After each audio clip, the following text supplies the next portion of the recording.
Kementerian Koordinator Bidang Perekonomian menyatakan akan kembali melanjutkan program stimulus ekonomi di semester 2 tahun ini, di mana salah satunya adalah sektor pariwisata. Nah, kemudian stimulus pariwisata akan diberlakukan seperti Nataru kemarin, nanti akan segera juga diumumkan. Kemudian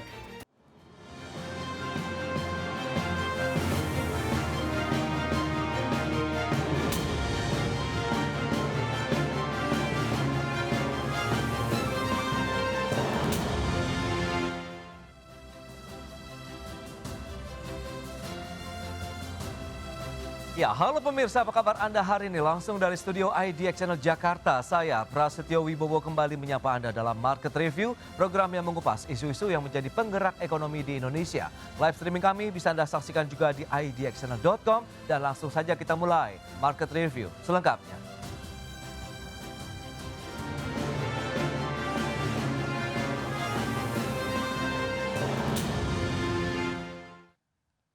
Pemerintah menjamin kelanjutan program stimulus ekonomi di semester 2 tahun ini dan salah satunya adalah di sektor pariwisata. Hal ini guna menjaga kemampuan daya beli dan juga tingkat konsumsi masyarakat hingga akhir tahun 2025.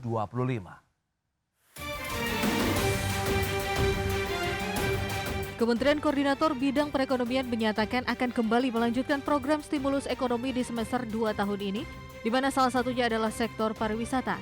Langkah tersebut guna menjaga kemampuan daya beli dan konsumsi masyarakat, serta mendorong roda perekonomian nasional. Adapun bila mengacu kepada program stimulus ekonomi di sektor pariwisata yang telah diberikan pada semester 1 tahun ini, adalah penyediaan event tahunan, bundling paket wisata, dan diskon tarif transportasi menjelang libur Natal tahun 2025 dan Tahun Baru 2026. Nah, kemudian stimulus pariwisata akan diberlakukan seperti Nataru kemarin, nanti akan segera juga diumumkan. Kemudian Sementara itu, data Badan Pusat Statistik mencatat jumlah perjalanan wisatawan Nusantara di sepanjang bulan Januari hingga Juni 2025 mengalami kenaikan 17,7% secara kumulatif, yaitu mencapai 613,8 juta perjalanan.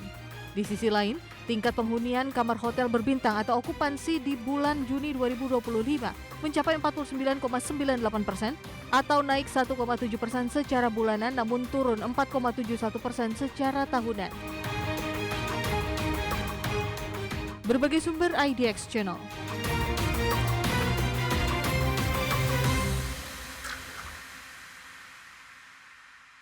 Baik, pemirsa, untuk membahas tema kita kali ini, stimulus lanjutan siap dorong kinerja industri pariwisata, kita sudah tersambung melalui Zoom bersama dengan Ibu Pauline Suharno, Ketua Umum Asosiasi Travel Agent Indonesia atau Astindo, kemudian juga Bapak Maulana Yusran.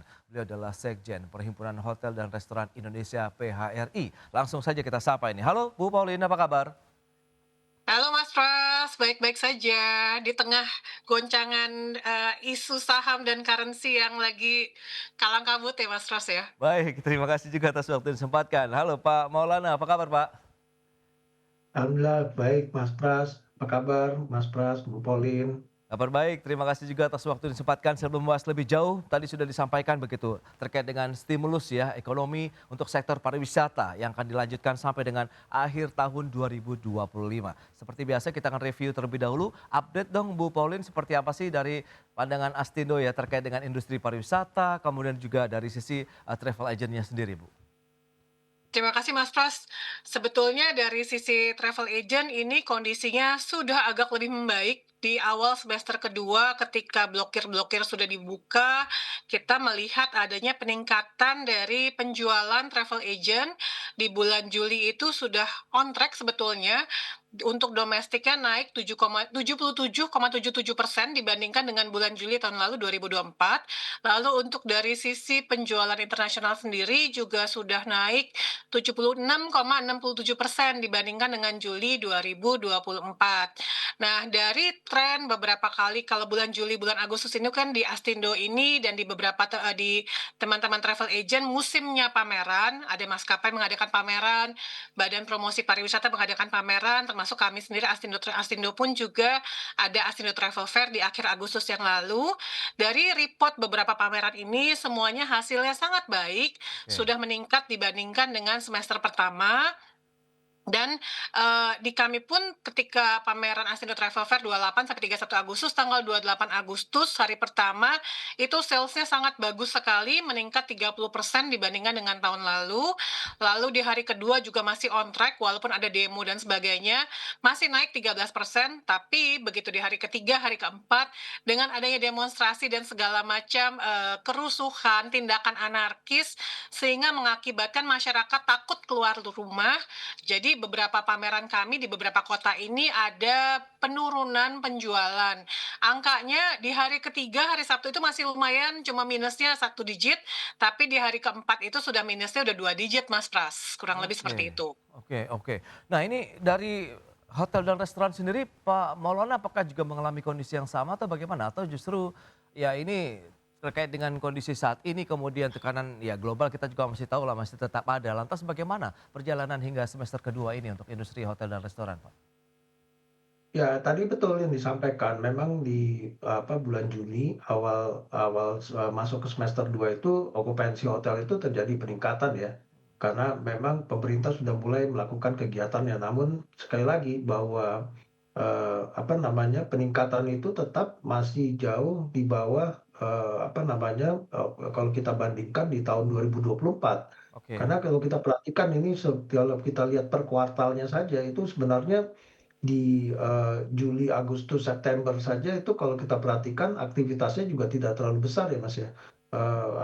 Dan itu juga nanti pasti akan tercermin di, okupansi itu sendiri. Jadi di sepanjang 2025 ini kalau kita perhatikan, kalau di semester 1 itu sudah, dari sisi okupansi kita membacanya sudah minus 3,5% dari sisi okupansi ya di semester 1. Nah ini nanti kita mau lihat nanti di semester 2-nya seperti apa, tapi kalau kita perhatikan di kuartal 3 saja, itu kalau kita perhatikan tuh bisa turunnya hampir sekitar, 2 sampai 3% juga nantinya, rata-rata, dari sisi okupansi. Ini mungkin juga kita perhatikan bahwa walaupun pemerintah sudah mengatakan sudah mulai melakukan aktivitas di daerah, tapi kekuatan fiskal daerah juga untuk melakukan kegiatan di hotel atau, kegiatan, oke. aktivitas lainnya, pembangunan infrastruktur dan seterusnya, itu juga terbatas, ruangnya sangat kecil. Justru sebenarnya kalau kami perhatikan secara dari tahun ke tahun ya, kegiatan di hotel itu kan bukan hanya sekedar meeting, atau conference yang ada di hotel, tapi juga dilakukan dengan berbagai lintas koordinasi atau pembangunan infrastruktur di daerah yang banyak aktivitas dari pusat bepergian ke daerah dan menginap di hotel. Ini kontribusinya juga cukup turun. Selain itu di sisi lain juga kalau kita perhatikan agenda-agenda MICE internasional juga tidak banyak tahun ini, justru turun ya. Event tuh kecil, kecil sekali, ada, munculnya event. Jadi kalau kita bandingkan tahun 2024 tuh banyak sekali event-event internasional yang dikontribusikan oleh pemerintah, tapi sejak, sejak, efisiensi ini pemerintah justru, tidak bisa dikatakan tidak melakukan, aktivitas tersebut dan itu juga berkontribusi menurunkan dari okupansi atau revenue dari hotel tersebut, Mas Pras. Baik, Ya itu kembali. kait aja ya dengan kondisi dari hotel dan restoran berarti tidak jauh berbeda untuk perjalanan masyarakat begitu untuk sektor pariwisata yang kaitannya dengan travel agent kemudian dengan kegiatan MICE sendiri baik di domestik di daerah-daerah begitu karena keterbatasan fiskal di daerah. Kita akan bahas lebih jauh terkait dengan insentif yang akan dilanjutkan untuk sektor pariwisata di semester 2 sampai dengan akhir tahun di segmen berikutnya. Kita akan jeda sebentar Pak Maulana Nusran dan juga Ibu Pauline Suwarno. Baik pemirsa jangan beranjak dari tempat Anda, kami akan segera kembali sesaat lagi.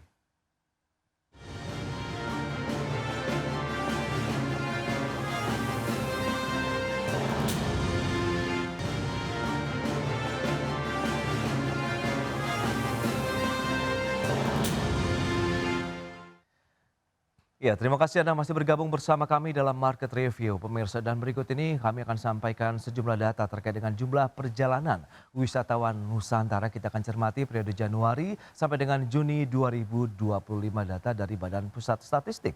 Ya, seperti yang bisa Anda saksikan di layar televisi Anda, kita akan lihat seperti apa sih trennya. Ya, dari Januari sampai dengan Juni 2021, kita lihat 2022, 2023, kemudian 2024 kita bandingkan sampai dengan 2025, trennya ini cenderung naik begitu. Tercatat terakhir sampai dengan Januari Juni 2025 613,78 juta perjalanan wisatawan Nusantara dalam kurun waktu tersebut. Dan berikutnya kita akan cermati jumlah perjalanan wisatawan mancanegara, ini juga menarik untuk dilihat begitu. Apakah Indonesia masih menjadi target tujuan para wisatawan asing begitu ya. Baik, kita cermati bersama dari tahun 2021 sampai dengan tahun 2025 seperti yang bisa Anda saksikan. Trennya juga cenderung naik ya. Kita tahu 2021 memang sempat masih mengalami pertumbuhan yang negatif karena dampak COVID-19 dan masih naik terus sampai dengan 7,05 juta perjalanan wisatawan mancanegara di Indonesia. Itu dia, kita akan lihat selanjutnya untuk sisi tingkat penghunian kamar hotel berbintang. Ini juga dari data yang sama begitu kita akan cermati bersama.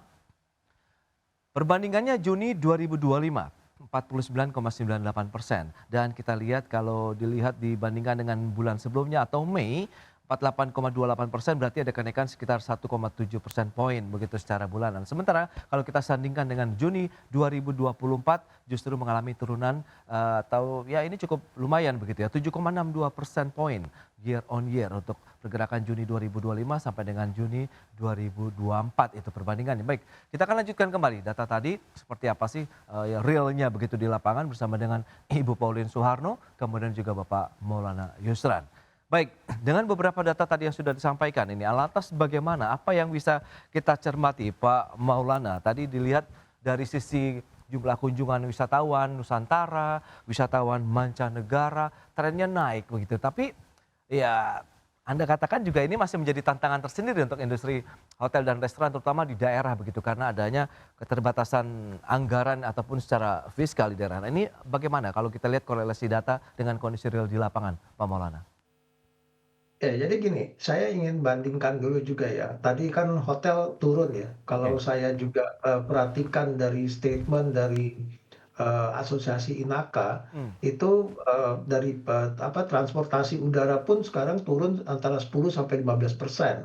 Jadi trafficnya mereka dari load factor mereka turun, ya kan? Nah, ini juga harus dijadiin dijadikan indikatornya. Jadi tidak hanya dari okupansi. Jadi kita bisa lihat juga bahwa BPS itu mencatat perjalanan wisatawan itu menggunakan mobile positioning data.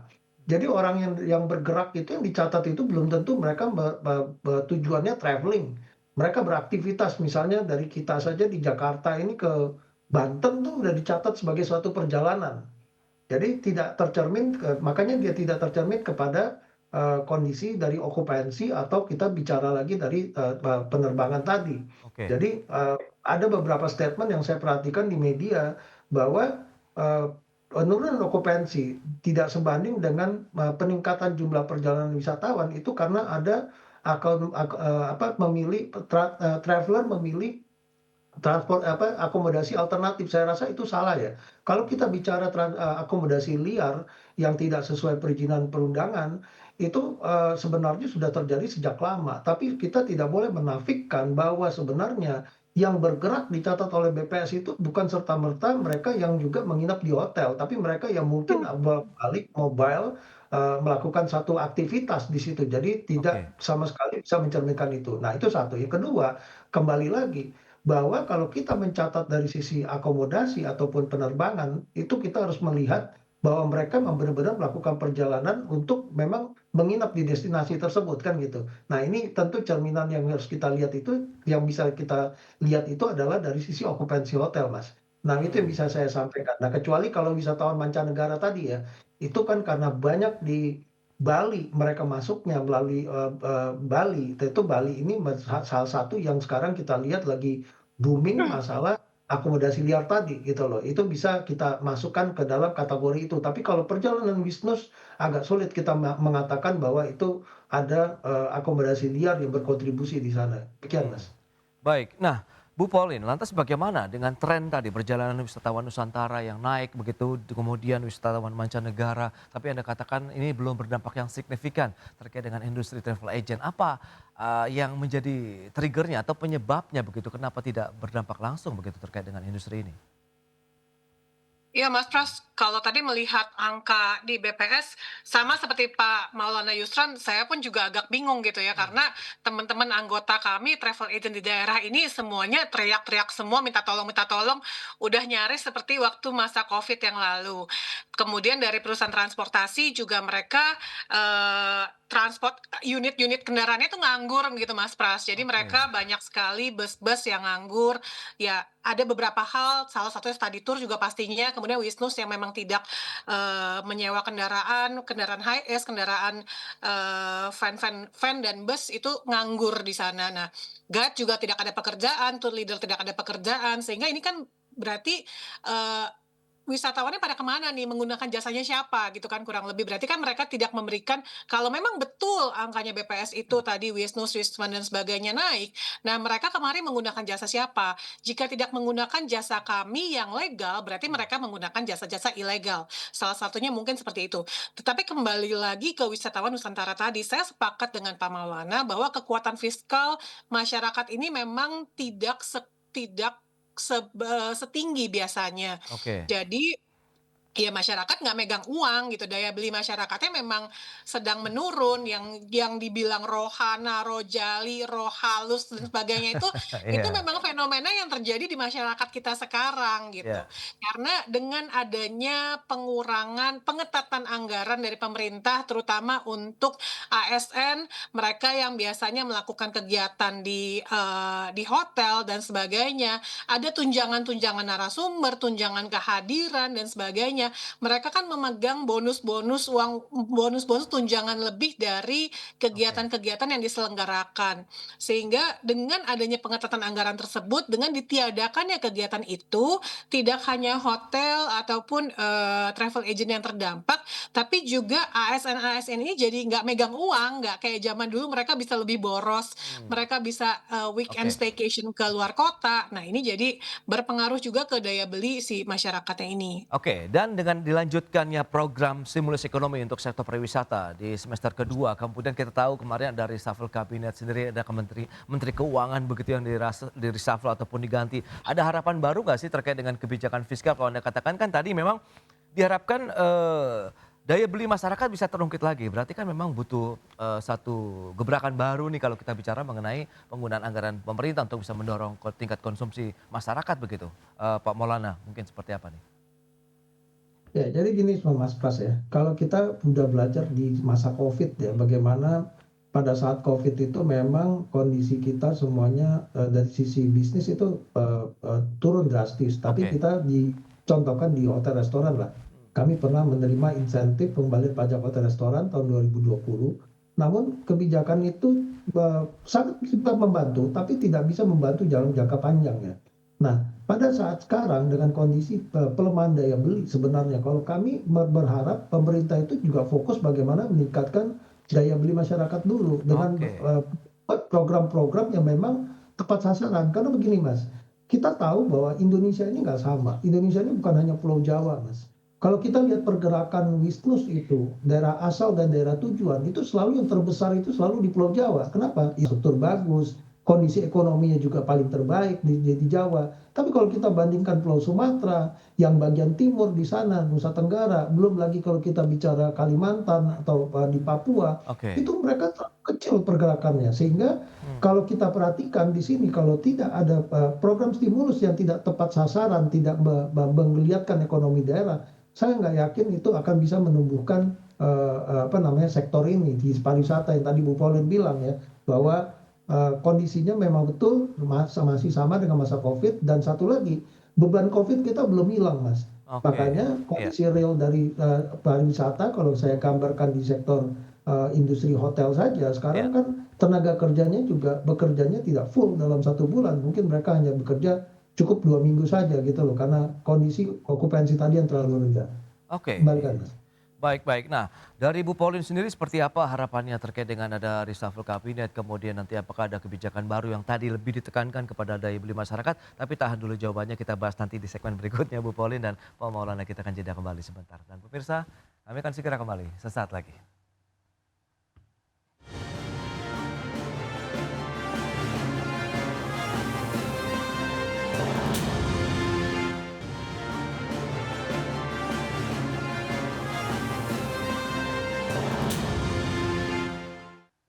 Ya, Anda masih menyaksikan Market Review. Kita lanjutkan kembali perbincangan bersama dengan Ibu Pauline Suharno, Ketua Umum Asosiasi Travel Agent Indonesia, kemudian Bapak Maulana Yusran, Sekjen Perhimpunan Hotel dan Restoran Indonesia. Nah, Bu Pauline, lantas bagaimana harapan dari pelaku usaha khususnya Astindo begitu melihat ada pergantian dari sisi Kabinet Merah Putih, kemudian terkait dengan kebijakan-kebijakan fiskal ataupun insentif yang diharapkan bagi pelaku industri, khususnya tadi fokus kepada memperbaiki, meningkatkan daya beli masyarakat terlebih dahulu nih. Silakan Bu. Ya Mas Pras, tentunya kami berharap dengan adanya reshuffle kabinet ini akan membantu memperkuat peningkatan daya beli masyarakat ya. Tadi yang seperti kita bilang, ya kalau misalkan mau dikasih stimulus seperti apapun, tapi kalau masyarakatnya tidak pegang uang, tidak punya daya beli yang cukup, nah Oke. bagaimana mereka bisa spend uangnya ini, apa yang mau di-spend gitu.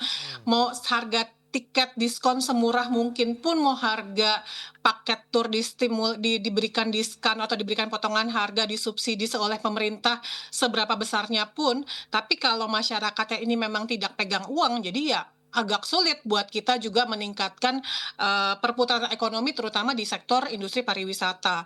Nah, kembali lagi ke stimulus tadi, stimulus ini kita sudah melihat berkali-kali bagaimana pemerintah berupaya untuk memberikan stimulus menjelang liburan-liburan Nataru, libur Lebaran, libur long weekend dan sebagainya. Dan kembali lagi kami sampaikan kalau mau memberikan stimulus itu jangan dekat-dekat hari, harus jauh-jauh hari sehingga masyarakat pun bisa mempersiapkan jauh-jauh hari. Kita Oke. pun yang punya barang dagangan bisa kita persiapkan juga jauh-jauh hari.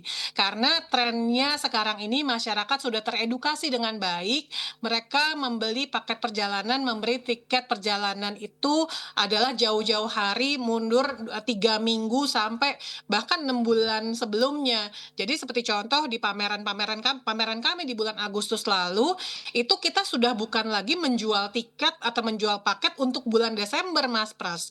Tapi kita malahan sudah mulai menjual untuk yang Lebaran tahun depan, untuk liburan sekolah tahun depan, Oke. seperti itu. Jadi agak terlambat kalau stimulus pariwisata baru dikeluarkan atau baru diumumkan say like 2 minggu sebelum acaranya, sebelum kegiatannya. Nah, kemudian kembali lagi untuk meningkatkan wisatawan Nusantara maupun wisatawan mancanegara yang datang atau yang berkunjung ke Indonesia, ke destinasi-destinasi Indonesia, ada kepentingan dari industri pariwisata, bukan cuma di travel agent tapi juga di sektor-sektor lainnya, di sektor hotel, restoran, atraksi, destinasi dan sebagainya. Kita perlu upaya promosi pariwisata yang masif dan ini yang masih belum menjadi prioritas bagi kementerian, sehingga kami mengharapkan dengan adanya reshuffle kabinet, Menteri Keuangan yang baru akan bisa membantu untuk mendorong adanya promosi branding yang masif untuk pariwisata Indonesia. Oke, oke. Nah, dari Pak Maulana sendiri bagaimana Anda melihat momentum yang akan segera kita jelang begitu? Nataru begitu diharapkan ini kan bisa menjadi booster lagi seperti biasa momen tahunan siklikal yang diharapkan bisa menjadi momentum juga untuk sektor pariwisata untuk PHRI sendiri melihat bagaimana? Ya, jadi gini Mas, pertama yang tadi udah disampaikan Bu Pauline ya, yang kita tidak bisa nafikan kalau di sektor pariwisata itu dia kebutuhan sekunder. Jadi pertama yang harus difokuskan itu dulu pertama adalah daya beli masyarakat. Karena daya beli masyarakat itu tidak dinaikkan, tentu sektor pariwisata pasti akan kena imbasnya. Khususnya kalau kita bicara wisatawan domestik ya. Nah, kemudian yang kedua, dari pengaruh daya beli itu juga ada pengaruhnya kepada juga memperhatikan bagaimana daya tahan usaha. Kalau kita lihat akhir-akhir ini kan banyak perusahaan atau pelaku usaha yang gulung tikar ya, atau tenaga kerja yang mungkin terkena dampak PHK atau pengurangan jam kerja dan seterusnya. Nah, ini juga harus menjadi fokus kepada dari pemerintah kalau kami Oke. perhatikan karena tanpa adanya daya tahan usaha tentu ini pelemahan daya beli itu tidak akan bisa tuntas. Kemudian yang berikutnya terkait daya tahan usaha tadi juga terkait masalah high cost ekonomi yang sudah terjadi ya. Masalah perizinan berusaha atau kewajiban pelaku usaha yang juga meningkat saat-saat ini, ya banyak ya dari sertifikasi dan seterusnya, ini juga harus dicarikan jalan keluarnya sehingga pelaku usaha itu masih tetap bisa beroperasional dan mempekerjakan tenaga kerjanya di tengah situasi yang seperti ini. Dan kemudian juga pemerintah harus juga memastikan aktivitas ekonomi di daerah itu berjalan. Kita ini punya 500-an kabupaten kota atau 38 provinsi. Pergerakan bisnis itu ada pergerakan lintas provinsi yang harus dipastikan masing-masing daerah itu aktivitas ekonominya bergerak sehingga daya belinya juga hidup di sana. Bukan hanya kita perhatikan yang di Pulau Jawa saja yang diharapkan menyebar. Ini juga nggak bakalan terjadi. Kita udah lihat waktu Lebaran 2025 yang lalu yang juga pergerakannya ternyata turun ya. Kemudian tidak ada dipastikan tidak ada kenaikan fiskal baik pusat dan daerah. Karena sekarang karena daerah itu kesulitan PAD yang sudah pasti potensinya turun, mengingat pajak hotel restoran itu berkontribusi 3 besar dan sekarang karena pajak hotel restoran itu bentuk penurunan okupansi, udah pasti turun PAD-nya. Mereka mencari potensi fiskal baru. Lihat kemarin isu PBB, belum lagi retribusi dan seterusnya. Nah ini menjadi salah satu PR berat pemerintah di sisa kuartal 4 ini ke depan dengan juga akan memberikan insentif atau stimulus bagi traveler. Tapi kembali lagi saya sampaikan bahwa impact-nya itu akan sangat kecil atau mungkin bisa tidak terlihat jika daya beli masyarakat tidak naik. Nah ini sudah kita buktikan ya beberapa kali cuti bersama, itu tidak ada satu pergerakan peningkatan okupansi yang signifikan, mungkin bisa dikatakan tidak meningkat bahkan. Seperti kemarin juga baru ada long weekend ya, tidak meningkat di samping sisi lain ada demo pada saat itu, tapi beberapa long weekend itu tidak bisa membuktikan bahwa itu terjadi peningkatan okupansi, Mas. Itu dia, berarti memang intinya adalah upaya pemerintah diharapkan begitu bisa meningkatkan lagi daya beli, tingkat konsumsi masyarakat begitu yang bisa menjadi motor penggerak juga nih ya untuk geliat bisnis di sektor pariwisata. Apalagi tadi sudah diharapkan dengan adanya pergantian pemerintah begitu dalam artian di sini adalah Kementeri Keuangan begitu. Semoga kebijakan fiskalnya juga lebih tepat sasaran begitu sehingga mampu meningkatkan daya beli masyarakat sendiri. Baik, Pak Maulana, kemudian Ibu Pauline, sayang sekali waktu terbatas. Terima kasih banyak atas informasi, update dan juga insight yang sudah disampaikan kepada pemirsa pada hari ini. Selamat melanjutkan aktivitas Anda kembali. Salam sehat. Sampai berjumpa kembali, Pak. Terima kasih. Terima kasih Bu Terima Pauline. kasih Mas Pras, sampai ketemu lagi. Thank you Pak Alan. Baik, pemirsa jangan beranjak dari tempat Anda karena sesaat lagi kami masih akan kembali dengan tema menarik lainnya menanti efektivitas reshuffle Kabinet Merah Putih. Market Review segera kembali.